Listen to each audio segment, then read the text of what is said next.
Greetings, this is the recorded portion of class number 7 in our series, and as you may be aware, for class number 8, what we're going to ask you to do, this is our final wrap-up, is to do some reflecting for a week or so and mail us in questions, topics you'd like to have discussed, and so forth. We have set up a page for that in our Google Doc, and then we will sit down and sort out those questions and have a rip-roaring good discussion about that.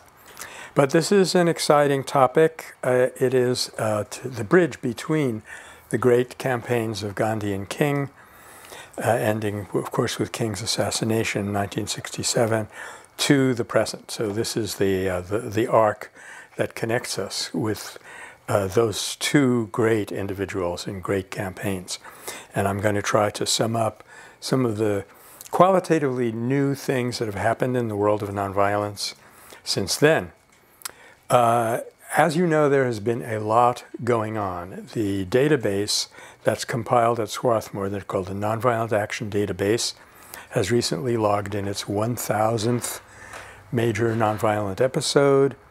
And if you bear in mind that we know of so few of the ones that are actually out there, you will see that the thing has really been expanding enormously.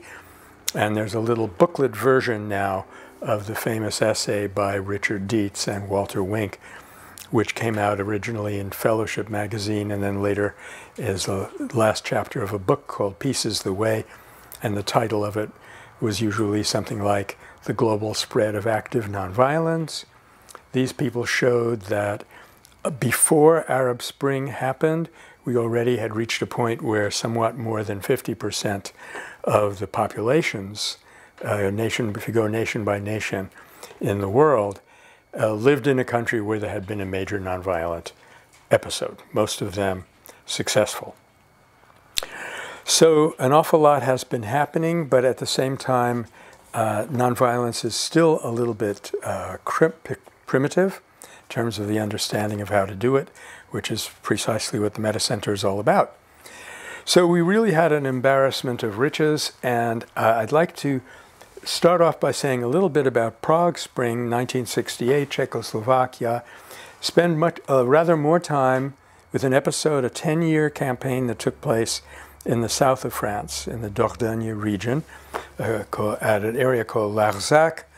If we have any more time, I'll talk about the MST, which began in 1980 and is still going on in Brazil. Those letters stand for the Landless Workers Movement. And then among the really major campaigns that we won't have much time to touch on are the Chipko Andolan, or the Chipko movement, the tree-hugging movement, where we are sometimes called disparagingly tree huggers because of the Chipko movement. Again, a brilliant example of how Gandhi's influence went directly into an environmental campaign. The People Power Uprising in the Philippines, 1986, and the First Intifada in Palestine. Now, People Power and First Intifada are the subject of a film called Where There Is Hatred. At least that was the original title of that film.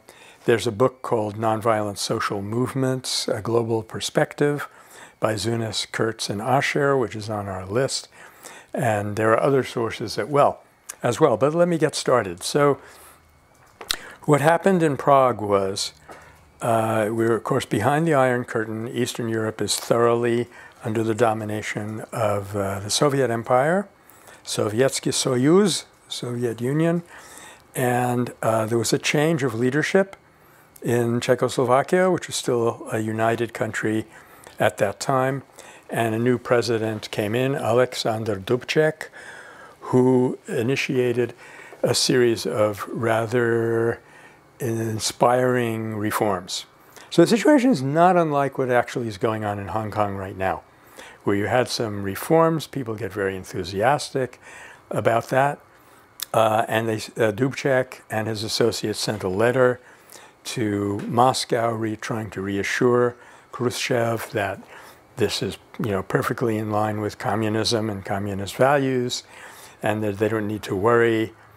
But the high command in the Soviet Union was not notoriously easygoing types. They worried a lot.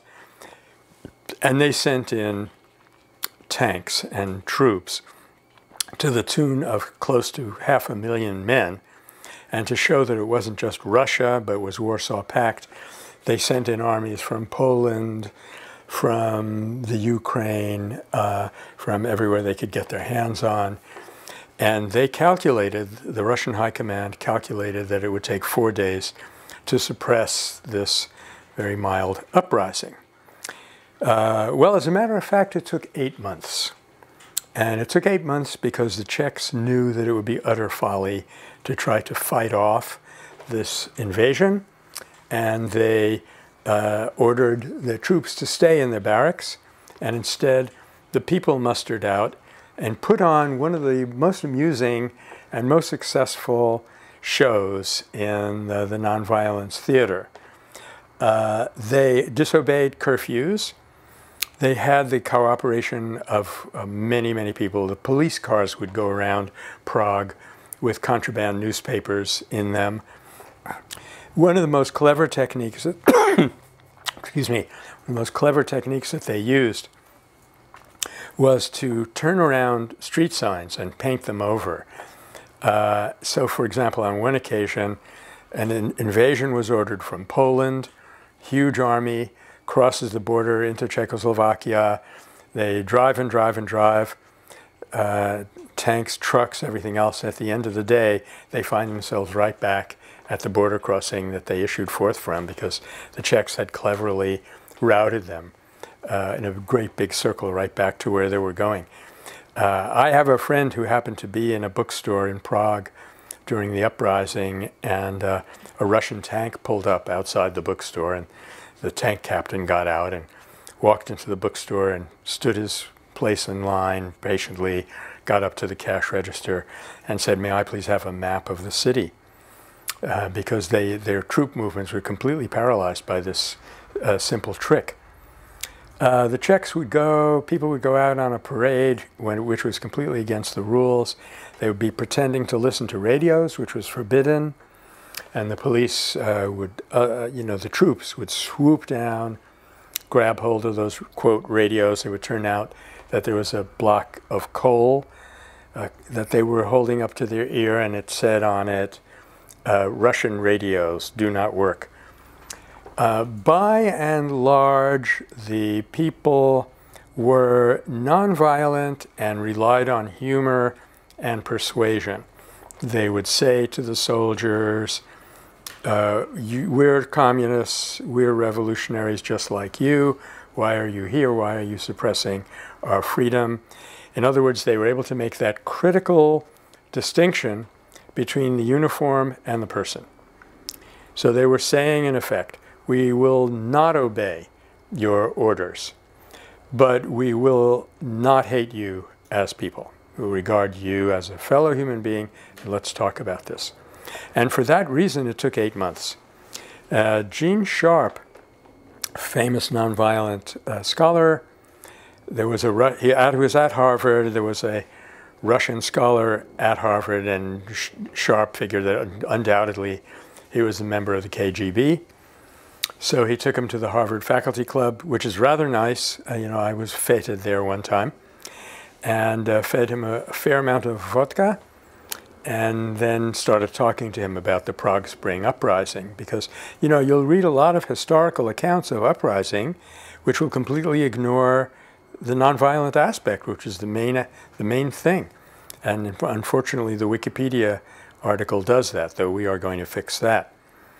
So anyway, Gene got this fellow feeling very, loosened his tongue, and he said, "Well, I understand you had a hard time controlling Prague." And the man said to him, I'll never forget, he said to Gene, "Not just Prague, my boy, the whole country, it was a disaster."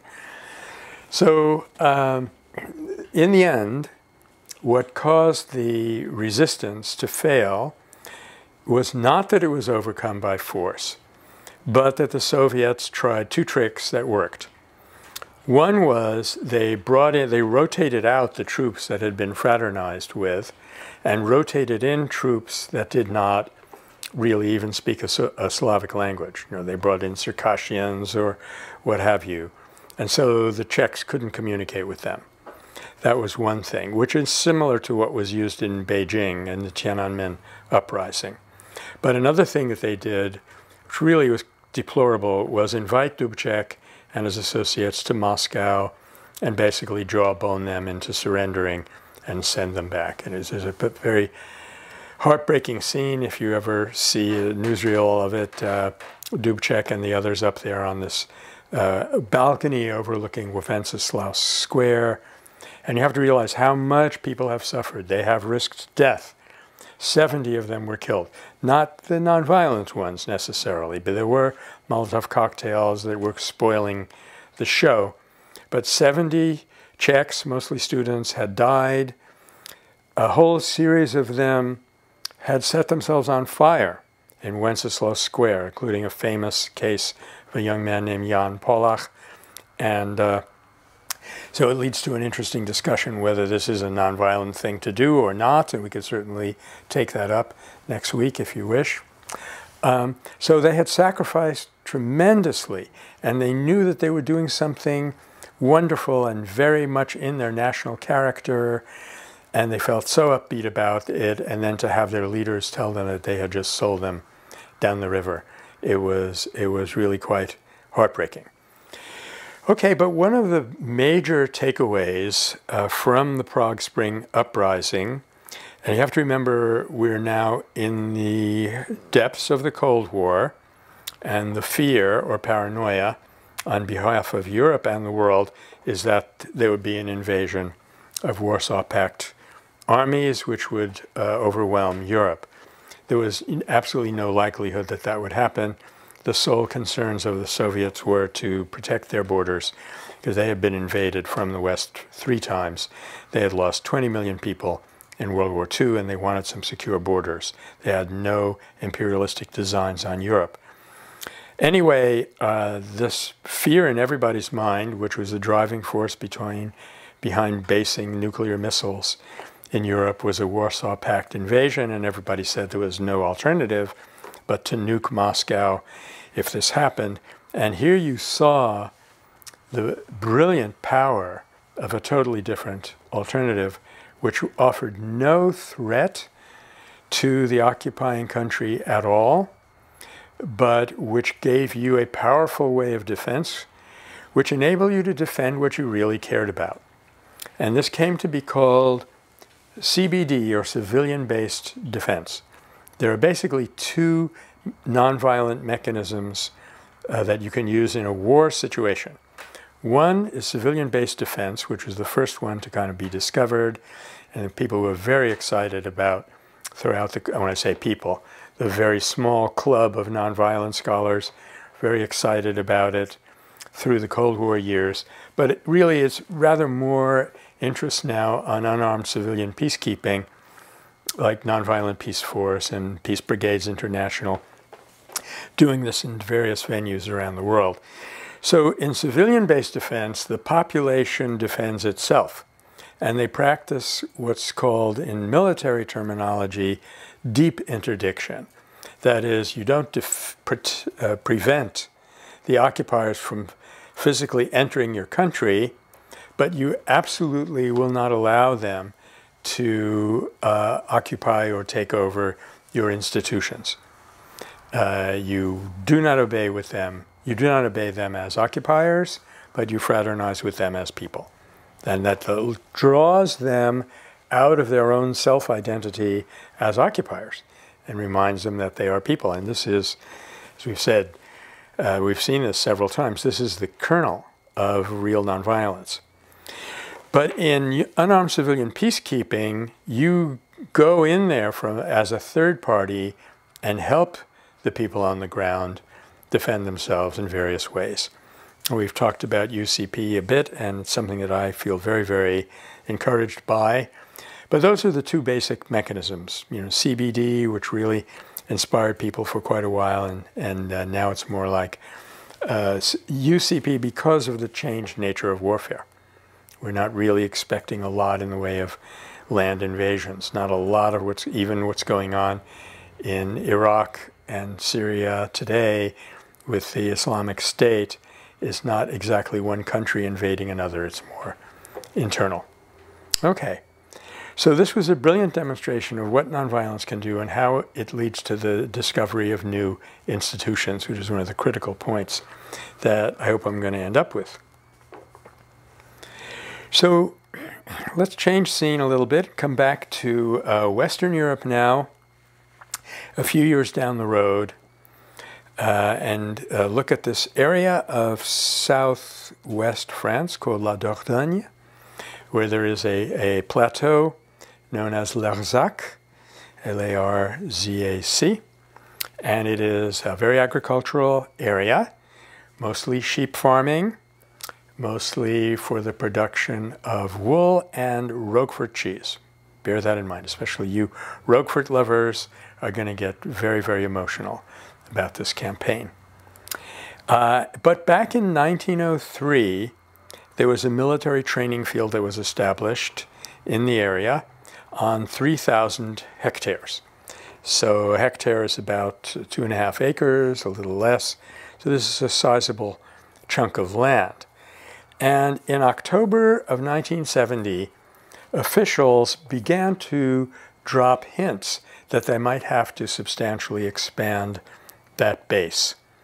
And this is the way governments work. You may remember a very deplorable example of that with the introduction of torture as a mechanism used officially by our government, the United States. They didn't just announce one day, hey, we're switching over, we're going to do torture now. But they started seeding the newspapers with op-eds. Gee, I wonder if we have to go over and do... The minute I saw those op-eds, I knew what was coming. But anyway, it climaxed with a formal announcement in October of 1970 that it was going to be an expansion of 17,000 hectares, so vastly greater than the original encampment. This was going to be put at risk 325 tons of Roquefort cheese, which is very serious, those of you who like salad. More seriously, though, if you're not a foodie, the livelihoods of 575 mostly simple farming people was threatened, and protests happened, and so in response to those protests, instead of backing down, the government dug in and said, okay, you don't like it, well, there's going to be more expansion. So this is really a face-off. And things might have gotten quite brutal, very violent, very confrontational, were it not for the fact that roughly in that area, you had an unusual person who had started an unusual community. Is known to the world as Lanza del Vasto. And in the very next year, he entered the picture. Let me tell you a little bit about Giuseppe Giovanni Lanza del Vasto. Okay, his years are 1901 to 1981. So it almost looked as if he was born to lead that campaign. And when the campaign succeeded, by the way, I'm letting you in on it. Yeah, it was successful. He passed on in that same year, kind of the way Gandhi passed on shortly after the liberation of India. Anyway, he was born in 01, and he was born to a noble family, had a lot going for him, but like Prince Siddhartha many centuries before, it began to pall on him. He felt this life was empty, and he headed out to India in 1936, where he became what people have called Gandhi's first disciple in the West, soon to be followed, of course, by Martin Luther King. He went to India to meet Gandhi because he was the one person who knew how to get rid of the British without using violence. He felt that India was a land of wisdom, and Gandhi gave him the name of Shantidas, which means servant of peace. And it was under that name that I actually met him in the late 1970s in San Francisco, in which I wish I had known at that time more about the Larzac campaign, because it would have been wonderful to interview him. But anyway, with Gandhi's assistance, in 1948, he comes back to Italy and tries to set up a community, which didn't work. And in 1967, well, let's not go quite so fast. In 1958, he launched the first ever occupation of a nuclear facility. And what we're going to see in this campaign in Larzac is that it is aimed at a number of different issues. So we will need to be thinking about whether there was a no fresh issue problem. We had an interesting discussion about that during the live class, which I'll share a little bit with you. So he did that in 1958, and then 5 years later he started a new community of companions, les compagnons. He bought 1,200 acres, which is almost like exactly the size of Gandhi's first ashram or community in South Africa, in an area called La Borie Noble in the Rhône Valley. And that became the Community of the Ark, Communauté de l'Arche, which is still going on. It is a Christian-based, nonviolent community. And there's a lot that we could say about it as well. But when he entered the picture, the focus of the protests turned to nonviolence, and this made it possible for many, many more people to enter. So you notice an interesting thing here. There is a combination, and we find this all over the place with unarmed civilian peacekeeping. There's an interesting combination of an indigenous movement involving the people who are immediately affected on the ground, and the introduction of an outsider who has some expertise to share and has the weight and the authority and the magic of being a third party, which is very helpful in downgrading the vehemence of a conflict. But he's able to do this in such a way that it draws upon indigenous capabilities.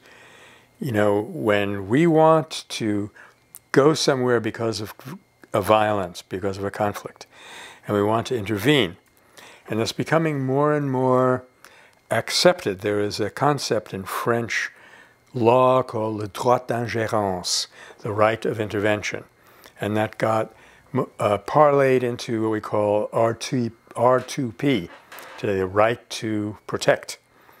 So that if human beings are being severely abused in country A, and country A is not doing enough to protect them, or possibly even being complicit, you have the right now, this is not quite international law, but it's what they call an unignorable consensus. You have the right to mobilize as a third party and go in there. So, but you want to be somewhere in between sitting it out and not doing anything and going in and saying, look, you people, you're all just, caught up in this violence. We have peace. We're here to give it to you. That's known as peace imperialism. But if you go in, and Shantidas was a good exemplar of this, to say, what do we know? What are our strengths and weaknesses? What can we use? How can I help you? So it was a good example of the right kind of third-party intervention. Now, going forward a little bit, in March of 1972, 109 farmers who were involved in a request from the government to surrender their land, and of those 109, 103 said they will never sell or alienate their land. So it was a very nearly universal refusal. It may remind you of the famous oath that was taken at the beginning of Satyagraha in 1906 in South Africa, where very, very few people went and took out passes and so forth. Now, I've said that they were nonviolent, and the introduction of nonviolent action allowed a lot more people to come in, but I do want to qualify that a little bit, Because Lanzo del Vasto did not, on the whole, say to people, violence is not the way of the humans. I want you all to be, you know, as pure as Gandhi, and renounce it forever. You know, love your enemies. They were saying, just as a lot of people said in the first Intifada, we're going to try nonviolence. If it doesn't work, we can always go back to picking up the gun. And that's unfortunate because it weakens your nonviolence. But if you're lucky, you get the taste of the nonviolence, you see that it's working, see, you feel, as an Iraqi Kurd recently said, you don't lose your humanity in the process the way you do with militarism. Hopefully it gets a hold of you and you're going to stay nonviolent, but not always. Didn't happen in South Africa. So in April of this year, 1972, they declared Days of Joy. Sounds a little bit like what was happening in San Francisco. And thousands of people came from all over France. A lot of tourists. They set up headquarters, put out posters, and many, many signatures were collected. And on through that spring into the early summer, waves of resistance swelled throughout the country. And on July 14th, significant date in that country, le 14 juillet, that's French Independence Day, no fewer than 22,000 people marched with farmers to the nearby cathedral city of Rodez, R-O-D-E-Z. 22,000 people and a whole bunch of tractors. It's going to play a big role. The tractors are quite symbolic because they are their vehicles, their instruments that they use for their work. And Shantidas will be clever enough to be saying, meadows give life, armies give death. Extremely simple, extremely profoundly true. And if you saw Bringing Down a Dictator, you'll know that this was one of the strengths of the student movement that unseated President Milosevic, that they said, we won because we were on the side of life. If you can get the general public, the reference public whom you're trying to win over, if you can get them to feel that you represent life and you represent order, they will come over to you. That if you can make your opponent look as if the opponent is introducing disorder, chaos, and tending toward death, they will turn against even their own government. So that was very helpful. And on into the winter, in October, again, the prefecture of the department involved begins an inquiry into what they call public use of the land, meaning to take it away from the farmers and use it for the army. And in response to this, you had a deliberate appeal to the public. And this was, again, typical of the humor and effectiveness of the resistance, just as we saw in Prague. 5 farmers trucked 60 sheep up to Paris and started grazing them around the Eiffel Tower. You're saying, you take away our land, we'll take away your land. It was a complete quandary for the police because even the most well-trained gendarme, or flic as they're called more colloquially, did not know how to arrest sheep. And so in the end, after a 2-hour discussion and much press coverage, by the way, the farmers loaded their sheep back into the trucks and drove them off through the outskirts of the city. So don't think that this was a failure, because in this episode, demonstrating their discipline and restraint, the farmers began to gain, again, another wave of respect and trust from the public. But unfortunately, the day after Christmas, still in this fateful year of 1972, the prefecture decided that they could, in fact, confiscate the land, and wider areas of the public joined into the protests. So we have a little bit of what we like to call today a paradox of repression. You, if you're skillful, you can kind of box your opponent into a situation where either he lets you do what you want, which is a win for you, or he has to use such atrocious means and so much violence to stop you that, again, it's a propaganda victory for you. So heads you win, tails you win.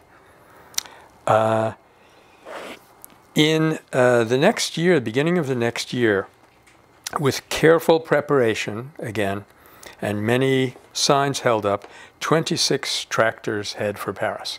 Now you can imagine, even in the 70s on a French freeway, what tractors going about, 30 kilometers per hour will do.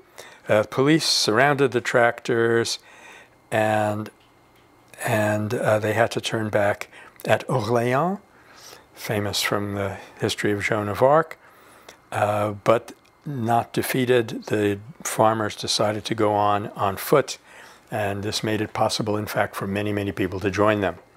So it's like Gandhi's Salt March, like the famous march, if you happen to see Viva Zapata, in which Zapata is being dragged at the back of a horse to the Zocalo, to Mexico City, but as he's walking through the jungles, peasants join him from every side, and when they get to the Mexico City, there are like thousands and thousands of peasants, and they have to let him go. Well, something even more significant happens at this point. You'll understand immediately why I'm so enthusiastic about it. There was the founding of something called the League for the Development of Larzac. So if you remember the Montgomery Improvement Association in the Civil Rights Movement, what's happening here? If you've been following this course at all, or reading my voluminous and I hope not tedious works on this subject, you will know that why I'm so enthusiastic about the APAL, League for the Development of Larzac, is that this is a constructive program. And you remember our Picasso dove with the two wings. You need constructive program and obstructive program and a strategic brain to tell you when to use which. So how did they get this thing funded? That was really cute. 500,000 people contributed to this campaign, and what they did was they took the money that was their military taxes, the portion of their taxes that were designated for the military, and gave it instead to the APAL. So this is, again, exactly the appropriate way to do tax refusal. You don't withhold the money and say, I'm going to keep it for myself. You put it somewhere so that you can't use it, but they can't misuse it. Okay? That's the formula. You cannot use it, but they cannot misuse it. So that, again, impressed people, and now the element of civil disobedience starts to come in a very significant way, because in April of 1973, 50 farmers returned their military service papers, papiers militaires. They're basically their draft cards.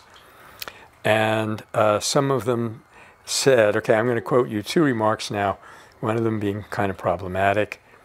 One of them said, no English soldiers are going to set foot here on my land. So you have a situation of mixed motives. People are fighting to hold on to their own land. So that's not entirely a selfless thing. They are fighting encroachments of the government in principle. They are fighting because they are afraid that the militarism will bring in UNESCO, and I mean UN forces, and have foreigners on French soil, which is not a motive that we think would be particularly ennobling. But at the base of it, one of them said, this is what I fought for in World War II. I fought for human dignity, for human rights against militarism. At least that's what they were told, what they were fighting for. And so this is very serious. They're refusing the draft, and they're enlarging the issue, which, again, is an interesting question we're going to have to talk about. August sees mass demonstrations, and this time it's farmers, students, and intellectuals in Larzac. And many different ideologies are working together under the banner of nonviolence, which is very, very nice. You may recall when I was talking about Quakerism, I think I said that one of the very positive features of Quakerism, the Quaker movement, and why it succeeded so well, is that they were willing to work with people who had a different ideology, provided they were on board with the nonviolence or whatever else was demanded of them in a given campaign. So now a farm was destroyed which belonged to a woman who stands up and becomes very courageous. Her name was Madame Giraud. And this brings in another demographic. You may remember 1913, South Africa, a British judge who really did not know what he was doing. But it was typical that the British and the Boers never appreciated what the degree to which Indians were motivated by their religion, by their spirituality. They declared that only Hindu marriages were valid, thus making French women, Hindu wives illegitimate, and that brought in this enormous power and energy from the distaff side into the movement. In 1913, you had now both indentured laborers and women part of the movement, and that changed everything very much for the better. So the same thing is now happening in Larzac, when inadvertently they arrested the wrong woman, if you will, and that brought women into the movement. And then in October of '74, the farmers decided to occupy a farm that the military had bought and had left idle.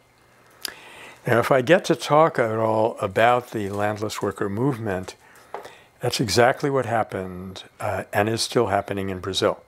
In the Brazilian Constitution, if land is left unoccupied and unused for a certain length of time, and you come in and make good use of that land, you then have the right to apply for ownership of that land. And that's in the Constitution, and that's exactly what something like 50,000 families have been settled on land that was owned by these incredibly wealthy people. They said that there were estates in Brazil the size of Belgium, owned by one person or one family who was doing nothing with it. I would love to get into that movement with you, but I just want to emphasize here that it's the same idea. Speaking truth to power. Power says, I own this land, I don't have to do anything with it. And truth says, the land is there for the people, and if you're not using it, you have no right to the ownership of it. Then moving on to the next year, 1974, in the summer, August, where the League for the Development of Larzac is going on, people are getting training. 103,000 people came to Larzac under this motto of Shantidas, that meadows make life, weapons make death. Underprivileged people were invited from all over the world, and so now the issue has taken on still another level of meaning and significance, and that is it has become an anti-globalization movement.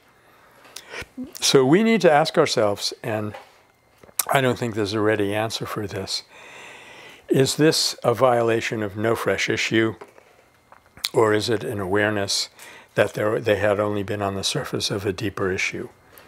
And in our discussion a few days ago, we came up with this interesting idea that if you simply jump to another issue because you feel that you can, then you're violating no fresh issue and you're changing the conversation into a power struggle.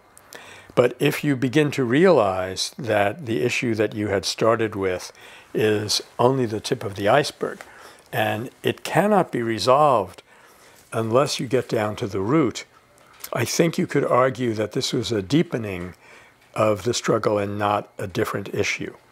And please take a look at Martin Luther King's famous speech in 1966, I believe, in Riverside Cathedral, where he just explains why he is going against the Vietnam War. And he says, in effect, that racism is a form of violence, and unless we get rid of violence, racism will come right back in, which is exactly what happened. But I think this is a gray area, and we all have to decide whether we think this was right or not.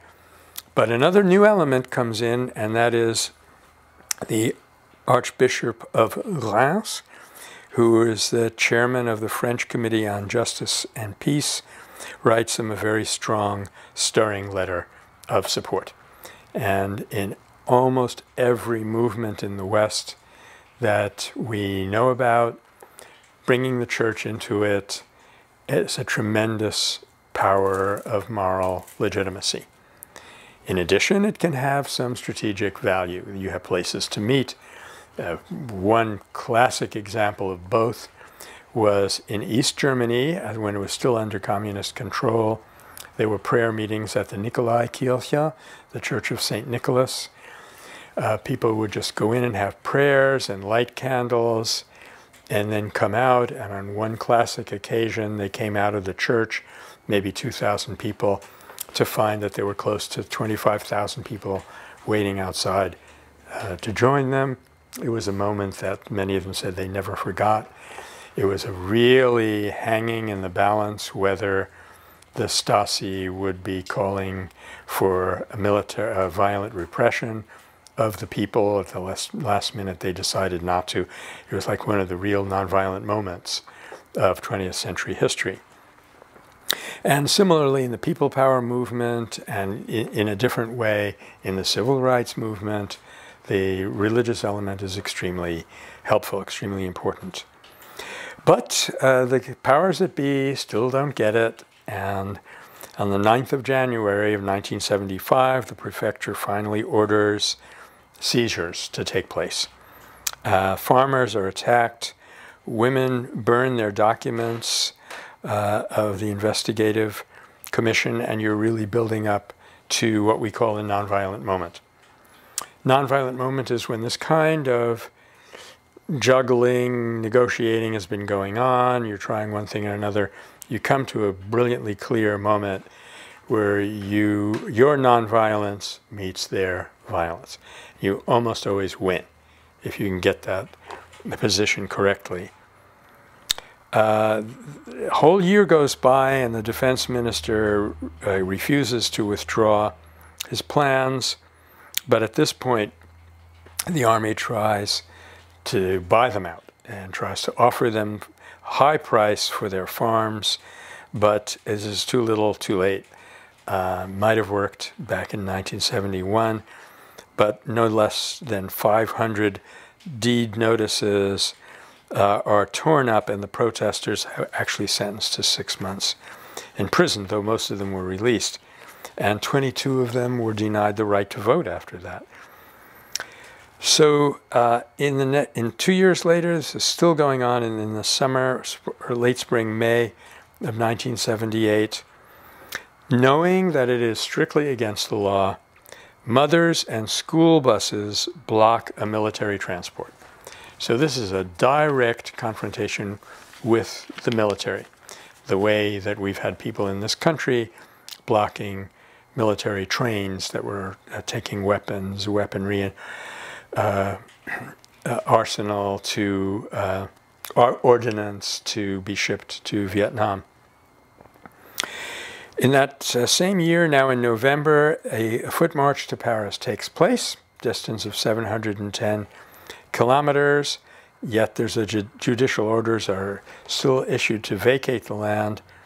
13 men and women undertake a fast in the Cathedral of Rodez. So you have to ask yourself, did they follow the 5 rules? I think they probably were pretty good on most of them. I bet they get a 4 out of 5. And in fact, it drew in 100 départements, states in France, there were fasting and demonstrations break out. They reached Paris, these marchers, in 24 days, but the then President Valéry Destin declined to meet them. However, 50,000 Frenchmen did meet them, and you know the old expression, 50,000 Frenchmen cannot be wrong. And this was a kind of a high point of their solidarity. Meanwhile, on the constructive side, the farmers started a hospital on condemned land. So this is an ideal example of constructive program. You're going to do something that's constructive. I mean, what could be more constructive than building a hospital, right? But do it in a way that it actually provokes the system. It shows that you're on the side of construction, order, and life, and the system is against all of those three things. So don't think that constructive program means, you ignore the revolution. Constructive program is the revolution. At this point, the government, which, as I say already, they tried to buy the land. That didn't work. But they do find another way to try to exit gracefully from the situation, which is they discover that there are irregularities in some of these papers to ordering vacating the property, and they invalidated a fairly large number of them, which fooled nobody.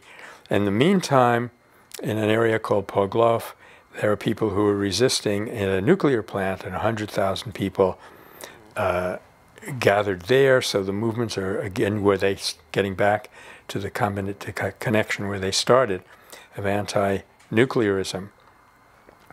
They begin in earnest in 1980 to repair and improve the lot of farmers in the region. So again, the power of constructive program to build a positive legacy for the future, which is so unlike war, where you destroy and destroy and destroy, and then you hope you'll be able to rebuild.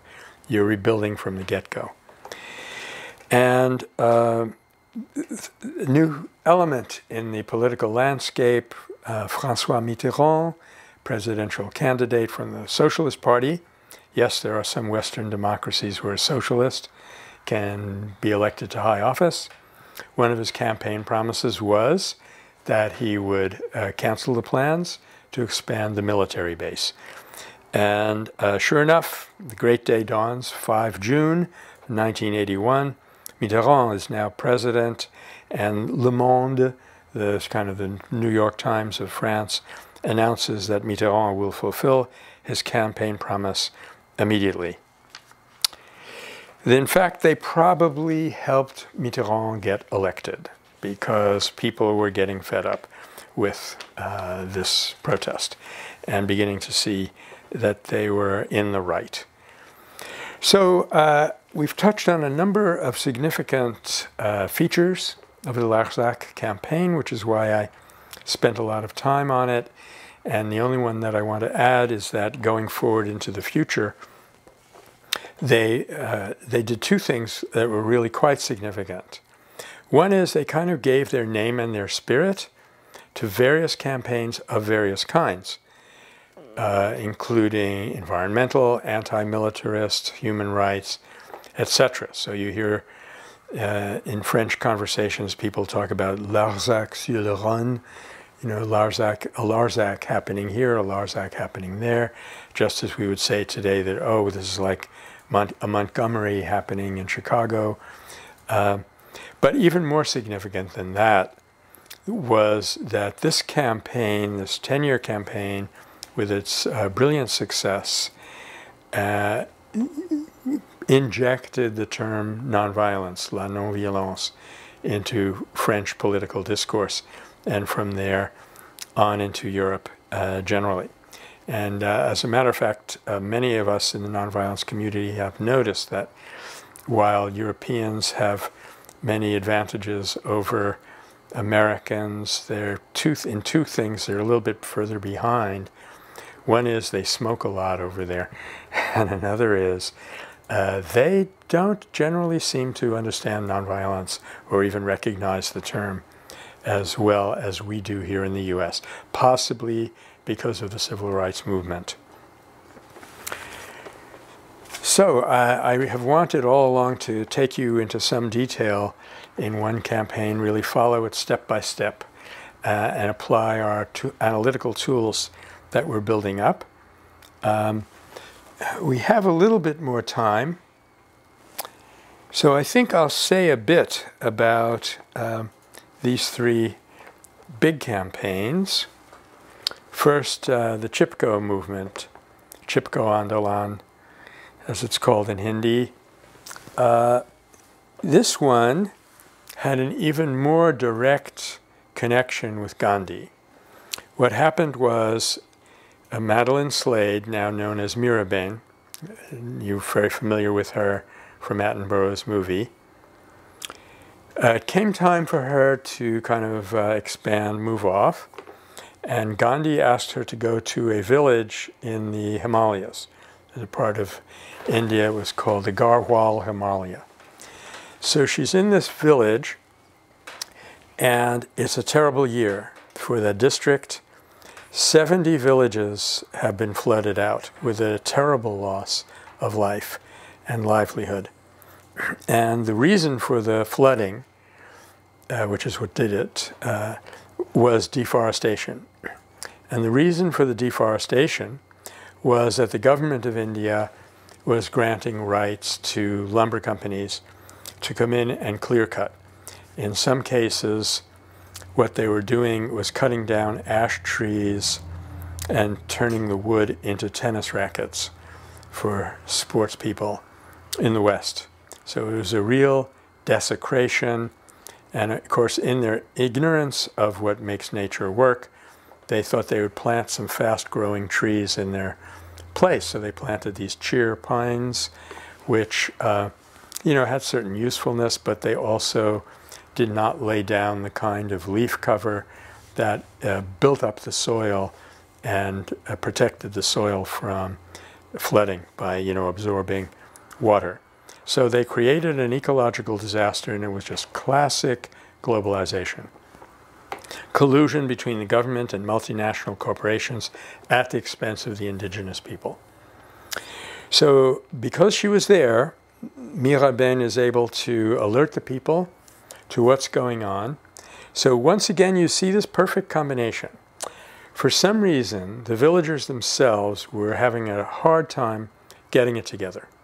But because a third party comes into their midst and can point things out to them, and not only that, of course, but a third party who's coming directly from Bapu, from Gandhiji, it acted as a spark plug. And yet, at the same time, the kind of campaign that's going to be mounted is totally indigenous. As a matter of fact, back in the 17th century, there was a Maharaja who wanted to do the same thing. He wanted to cut down trees, I don't know, for expanding his palaces or some such thing. The villagers know deeply in their gut, as we would say, that the forest is their life. The forest gives them the air to breathe, the fuel, the tree crops in some cases. Without the forest, they can't live. A similar feeling toward it that the Palestinians have toward their land and their olive orchards. So to come in and take away those trees, it's like killing them. So no less than history records, with perhaps some legendary exaggeration, that something like 265 women from the Garhwal Himalaya threw themselves over a cliff and committed suicide. And this shocked the Maharaja into stopping the deforestation. So that sounds like it was a long time ago, but in folk memory, especially in India, these things really last. So the mood already is there must be a sacrifice by which we can show how much this means to us and awaken the hearts of our opponents. And sure enough, there's a meeting takes place, and one older gentleman says, well, when a leopard is pouncing on an infant, the mother throws herself in front of her infant and protects it with her body. And this immediately spark-plugged the Chipko Andolan, the tree-hugging movement. And so women, mostly women, almost entirely women on the field, when they heard that axemen were coming in to lay waste to a particular area, they would go in and literally hug the trees and say, you want to chop down this tree, you have to chop me down first. And that was very, very difficult for men to do. It's completely thwarted a lot of these incursions. And I think they had a motto, Aj Himalaya Jagega, Krur Kulhara Bagega, which means today the Himalaya has awakened, has burst into life. The cruel axe has been frightened off. Singing played a very large role in their movement. Mottos like this. Two gentlemen who had been influenced by Gandhi came in and helped in meeting and strategizing, marching. So you have, again, a kind of third party.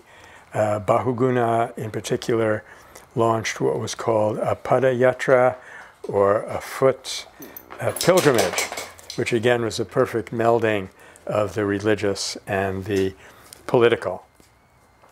We've just been joined by another dog here, so don't be too startled if you hear a lot of playful yapping in the background. Fiona, please. We're conducting a class. You're out of order. Now, the Chipko movement, you might say, in a way, has had more of an effect outside the area than it has actually done to protect the Himalaya. It's had some. But people go back year after year and they notice, because it's still going on, they notice that the deforestation has been slowed, but it's not entirely stopped. We're having nonviolent resistance on the part of one of our dogs here. Looks like it's working. But because of Chipko, people have taken heart and led similar sacrifices in other parts of India, particularly against the damming of the Narmada river system, where many villagers have refused to leave their village, even after the dam has been built and the villagers have been flooded. And this has had a really eye-opening, somewhat heart-opening effect. So Chipko became kind of an icon for the movement to protect the earth, using Gandhian principles and self-sacrificing methods. So much more that we could say about it, and Sunderlal Bahuguna is the name of a person that you might look up, Bahuguna. Bahuguna means he has really deep, good characteristics. We're actually trying successful nonviolence now. We are scratching the chest of one of these creatures, and this has led to a very pacifying effect. So I think I'll continue and look just a little bit, because you've been very patient.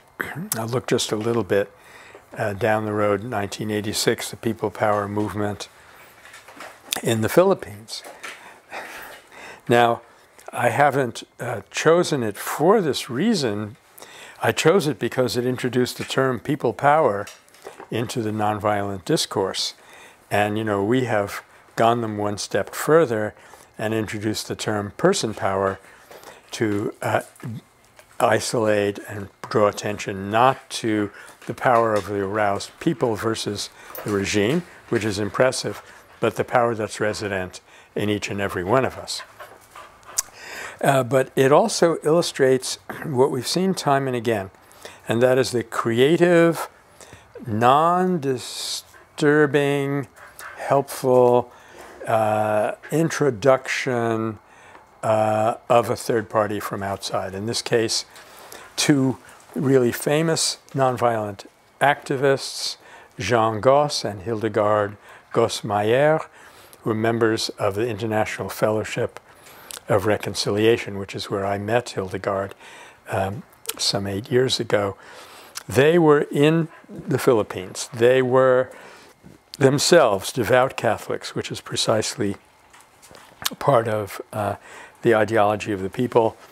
And they showed them how to organize into discussion groups and did consciousness raising about nonviolent techniques and the meaning of Gandhi. So, I don't know, we just keep on seeing this very effective, very helpful introduction of a few spark plugs of ideas and energy from the outside, bringing up something very indigenous. In fact, if you see the film as I say, originally had the title Where There Is Hatred.